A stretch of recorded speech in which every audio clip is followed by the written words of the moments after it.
I joined CBU's Online and Professional Studies division about 8 years ago.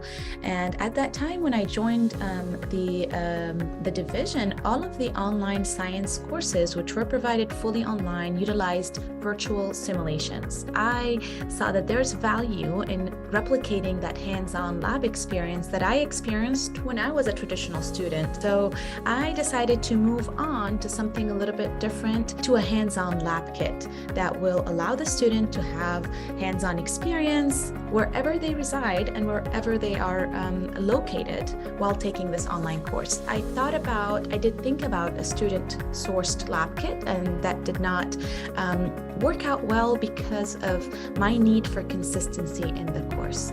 So I prefer to rely on a partner-provided lab kit, and I've had a great, wonderful experience ever since.